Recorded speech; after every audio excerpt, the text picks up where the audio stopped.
Welcome to Media Rebel Unplugged, where real women after the grind share their conversations with us about their wins, failures, and their wild stories about surviving, rebelling, and sometimes just keeping it together with lip gloss and a whole lot of caffeine.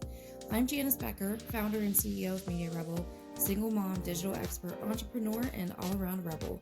Joining me is my co-host, the unstoppable director of social media and events, Alyssa Ginther. Join us as we dive into the rebellion, and don't forget to subscribe and share our podcast.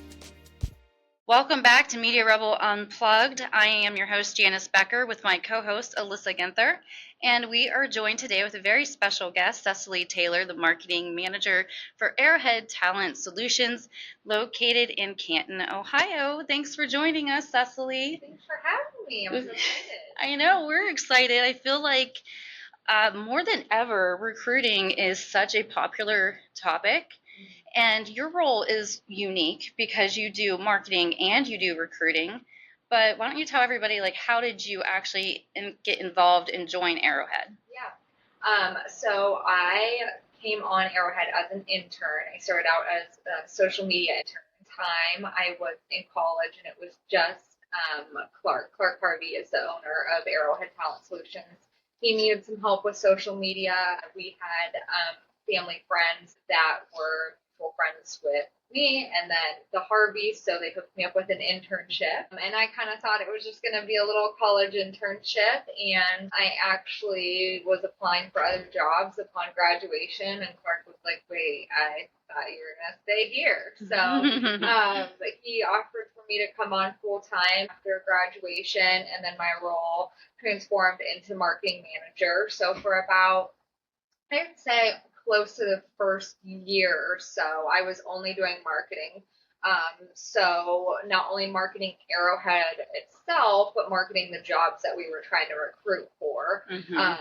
So that kind of transformed a little bit as I got more comfortable with recruiting, because I kind of realized I'm such a people person. I like talking with individuals. I like understanding what they do, and I kind of wanted to get into the recruiting side of things. So now I still have my marketing manager role, but I also do recruit for a couple jobs. I try to stick with, or we try to have them stick with, marketing as creative jobs. And then I also, on the complete opposite end of that, do like to do more hourly type positions. Arrowhead specializes in the manufacturing industry, so I like filling repair tech, maintenance tech positions, which is two opposites, but that's kind of what I recruit on these days. You guys recruit all over the United States, right? You're not limited just to Ohio. Yep. So a lot of our clients, either their headquarters were here, and that's kind of how we got hooked up with them, and then they just have people all throughout the U.S., or just word of mouth.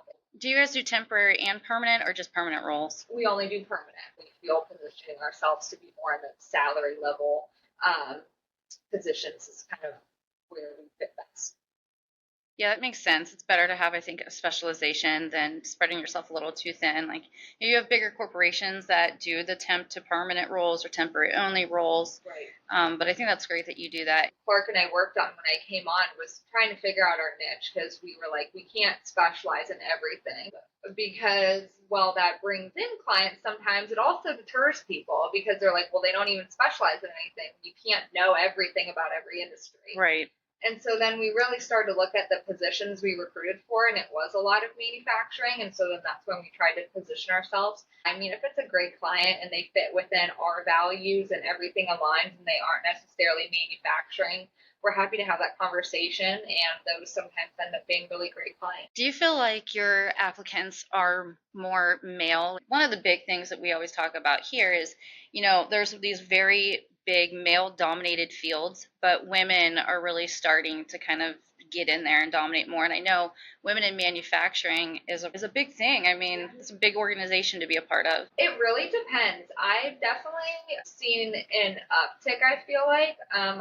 I just recently hired a female for a position in the warehouse, and she was amazing and honestly one of the best candidates I've placed. She was awesome. And so it just depends. I don't think we have clients who are steering one way or the other. Mm-hmm. But I do feel like, the applicants coming in probably are more male because they just dominate the industry. But it's so funny being involved in women in manufacturing and seeing the huge presence they have, and realizing how many women are in manufacturing and loosely related in manufacturing is huge. I mean, I go to meetings and things, and there's no shortage of people there. So, yeah. That's great. Yeah. That's what we like to hear. What do you see trending right now, like for 25 and it just starting off? Like, is there like a specific, I don't know, position or field that you see trending?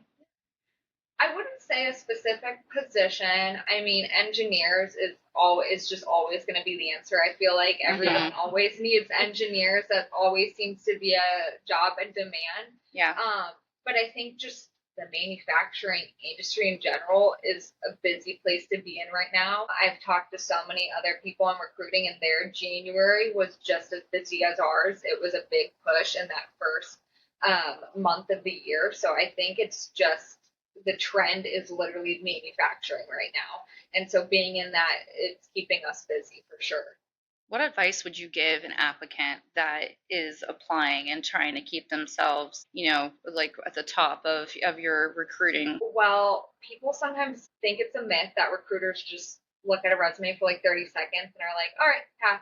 Sometimes it's not. When you have a ton of applicants coming through, you don't have the time to sit and go over a resume. So if it's missing a phone number, missing contact information, it's not really up to date, that recruiter doesn't have the time to spend trying to figure out what your phone number is, even if you're a really good candidate. So the biggest thing is keeping your resume up to date. We always say it's a living document. You should always be updating your resume. Even if you're happy with your position, you could be applying for a leadership position on a board or something of that nature, and they might need your resume. And if you haven't updated in years, it's going to take way longer than putting in a couple other things. Right. And then also, it never hurts to have multiple forms of your resume and tailor them. So if you are an engineer, but you maybe specialize in two different things and you could probably do two different positions. It doesn't hurt to have two different resumes and have one tailored towards one specific type of engineering, another towards a different type of engineering. Another good thing is having an objective at the top that just clearly states what you're looking for, maybe some of your accomplishments. So really, I think the biggest thing is making sure it's up to date and it's clear and concise about what you're looking for.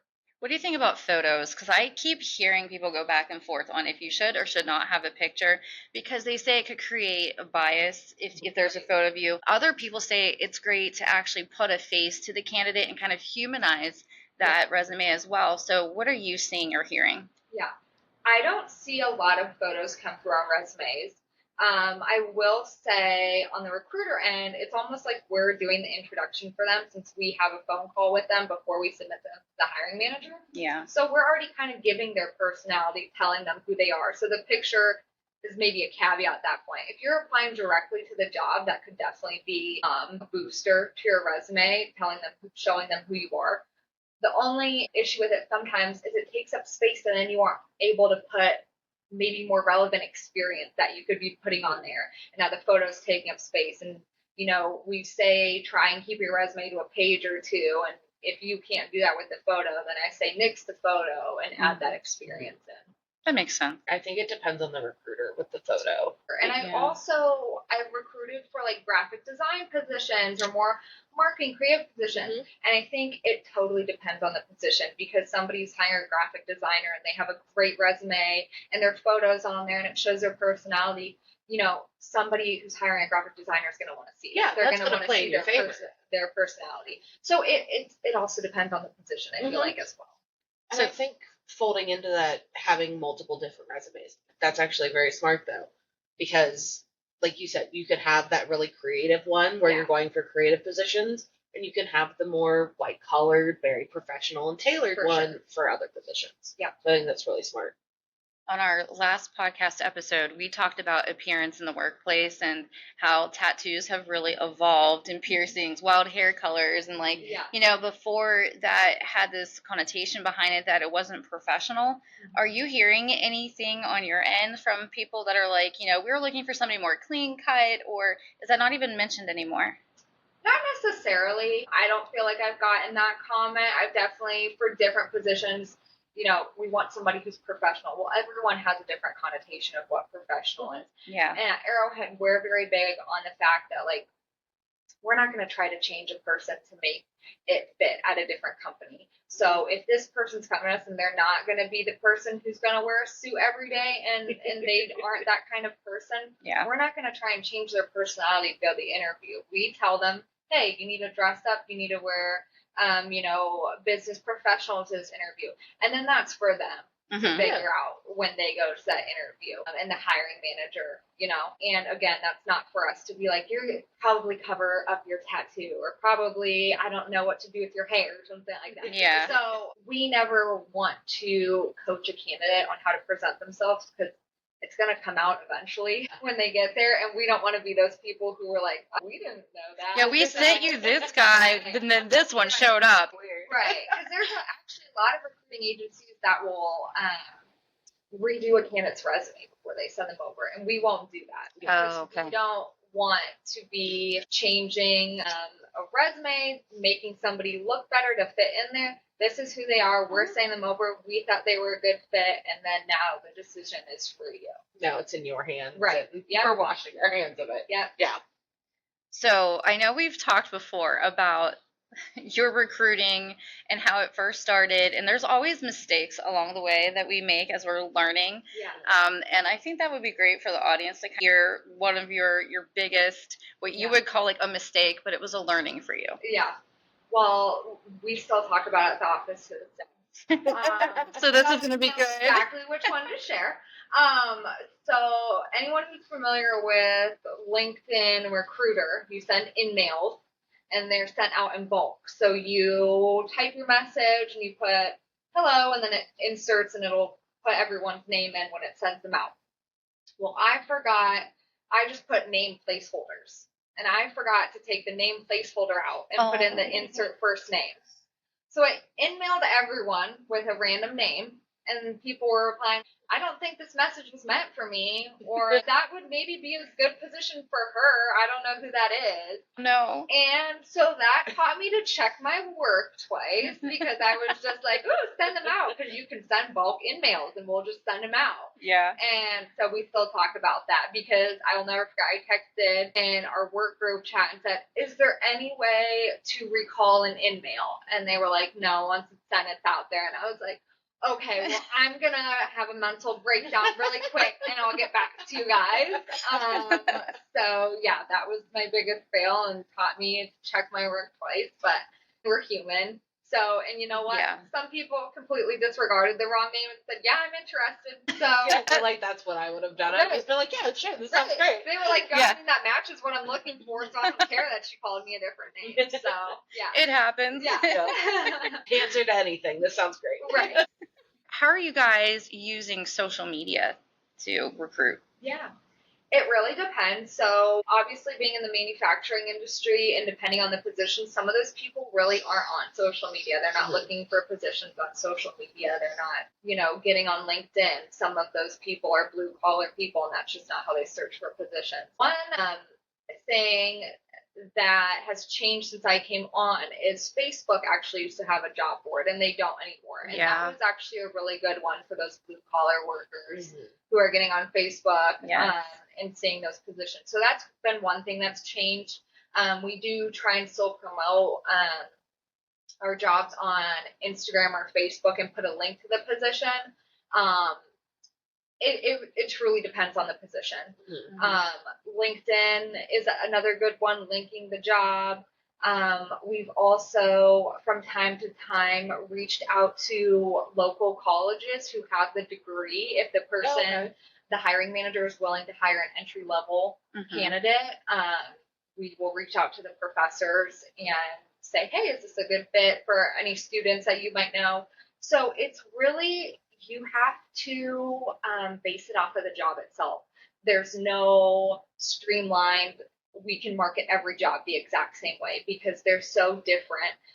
One job that will do amazing by just putting out on LinkedIn, posting, and then our recruiters searching on the back end may not be a good fit for another job because those candidates aren't on LinkedIn. I use my brother as an example all the time. He's a welder.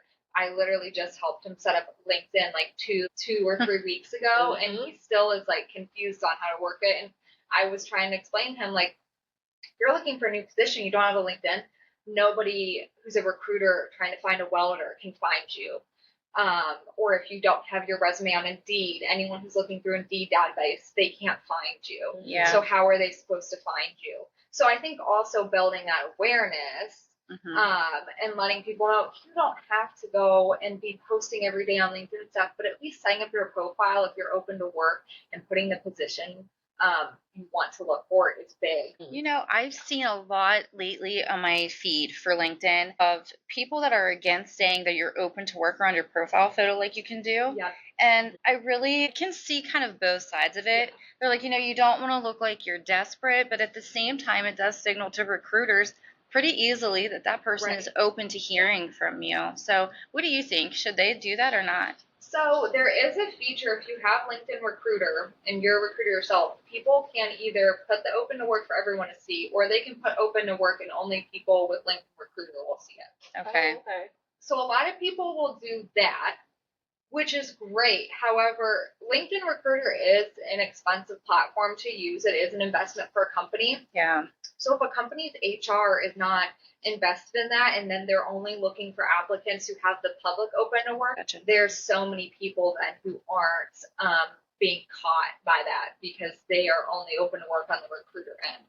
So I say do both. If you need a position and you're ready for a new position, you just got laid off, do both, because it could be a really great opportunity, and then that company doesn't use LinkedIn Recruiter and they'll never be able to see it because it's not visible to a normal LinkedIn user.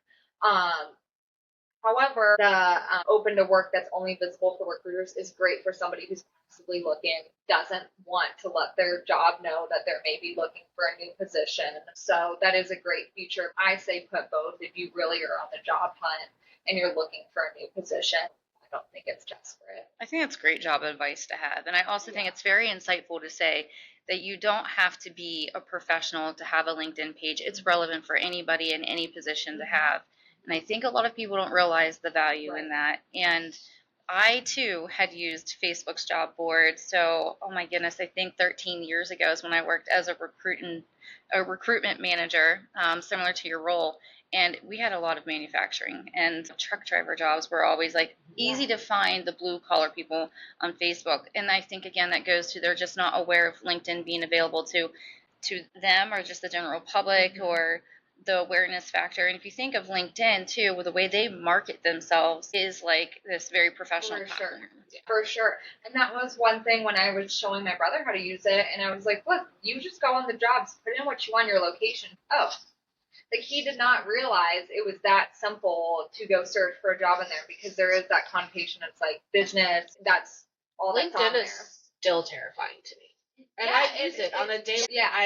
It's that connotation that this is like white collar, very business, and there's everybody on there, but it gives me anxiety.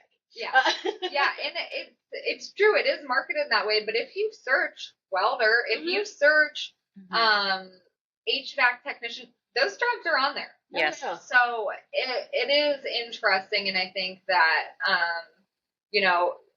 they're missing out on that. I mean, huge piece of candidates, because blue collar candidates make up a large portion of the work. So I say the same thing to our business clients too, to make sure that they have a page on LinkedIn, because a lot of them don't. It's really surprising how many that we meet that don't have a LinkedIn presence as a business page. So that's another recommendation I would say for anybody that's also looking to recruit for their business. Make sure you have a presence there with your business profile and keep it updated. Yeah, and you can put a banner on your business profile that says now hiring. Yes. And we've done that a couple times before, because we'll put the now hiring and then people will come and see all the jobs that we're recruiting for. So, easy way to draw attention to it. For sure. Absolutely. So being that you're juggling marketing and recruiting, we want to know, how do you get through your days? Like, what is it that keeps Cecily going? A couple things. I always try and work out every morning. That, for me, is the endorphins of, like, doing that workout and getting me through it is big. Or sometimes I'll do a middle of the day workout as my lunch break. So that's big for me. I have to move around. I can't sit still. Sitting at a desk is not for me. My coworkers will tell you I pretty much bop around. I'm either on the couch that's up in our office or at my desk. I have to talk to people. I can't sit still during the day.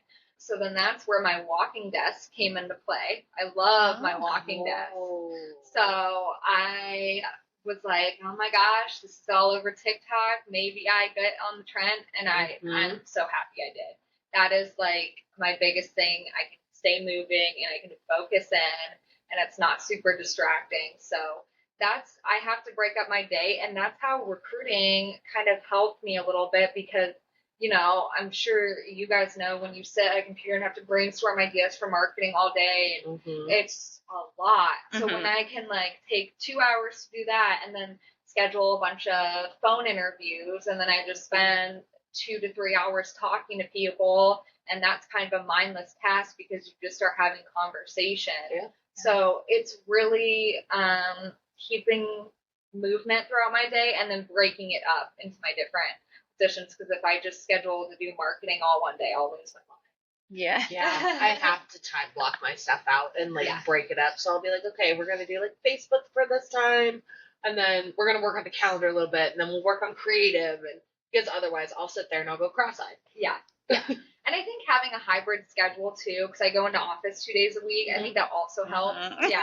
This girl too. Yeah. Over here. Yeah. I can't do all work from home. I can't always all be in office. That mix up of the schedule really helps. And then also sometimes I have networking events to break up my day. So it's just all about blocking my day is huge for me. I can't sit and do the same thing all day. Yeah, we're definitely the same way. I think Alyssa gets up a lot more than I do to get up and walk around. For me, I get stuck, I'm in the zone and I'm in it for so long. I'm like, okay, it is time to cut this off. And we use Slack a lot. Yeah. Okay. So she'll send me a message. I'll get up and walk to her office and be like, yeah. So I'm like, I don't want to sit here and I could just, it's 2 seconds. Yeah. I need to get up and move anyway. Yeah. So I'm constantly moving around, or I'll bug people to film content. Yeah. And I'm like, okay, let's take a couple minute break so we can film. Yeah. So I'm constantly moving around with people. I'm on my phone 24/7 anyway. And I think it's great that we are now in more of a culture of acceptance on how people work best. Whereas before, it was that stick in the mud of you have to be in the office. And I know there's still a lot of people that do it and a lot of organizations that support that. And I think it makes sense for some, but for the majority, it also makes sense to think about what works best for the person in that role. So, we have a person that works completely remote. We have a few people that are hybrid. We have one that prefers to be in the office, and that's just whatever works best for you. And just like the whole standing desk or walking desk or anything that kind of helps just get you through the day. But our intro is, sometimes just lip gloss and a lot of caffeine that keeps us going throughout the day. So I feel like that is always at the core of survival. She's got a Lonnie she's drinking today, and I've got my Starbucks. So we're going. 9 times out of 10, I have coffee though. Yes. So Cecily, if somebody wants to learn more about Arrowhead and your open positions, where should they go? Yeah, so our website is literally just our name, arrowheadtalentsolutions.com. I can be found on LinkedIn. I am always reposting positions, so it's just Cecily Taylor on LinkedIn. Yeah, and same on all of our social medias. It's just our name. Our open positions tab is right on our website. We also just updated it that if you don't see a position that maybe fits you right then and there, you can just submit your resume for future positions, and that has actually worked out several times for people. We don't have that exact position right then, and then their resume came through, and then we're like, wait a minute, we just got this position that could work for them. So we're always happy to take a resume and put it in our database, because down the line it could be a great fit for a position. So that's a really good idea. And I think it's also great how you utilize social media by, you post guides for people and you have blogs for people to reference to, whether they are in a position of hiring or looking for a job. You do a very good job of tailoring that to both audiences. So thank you. That. Yeah. Well, thank you for coming on today. I think this has been really good for anybody that is in either role of either being an entrepreneur, business owner, professional that's looking to hire and recruit, or somebody that's looking for a job, and just having some really good relevant advice. And I know I'm hearing more and more every day of people being laid off. So I feel like there's more job searches that are taking place Right. now. So I think this will be very helpful advice for people. So thank you so much. Yeah, of course. Thanks for having me. You're welcome. And thank you guys for tuning in. Don't forget to like and subscribe and stay rebellious. We'll catch you next time. Bye. Thanks for tuning in to Media Rebel Unplugged. If you loved today's episode, don't forget to subscribe, share, and join the rebellion. So stay bold, stay caffeinated, and we'll catch you next time.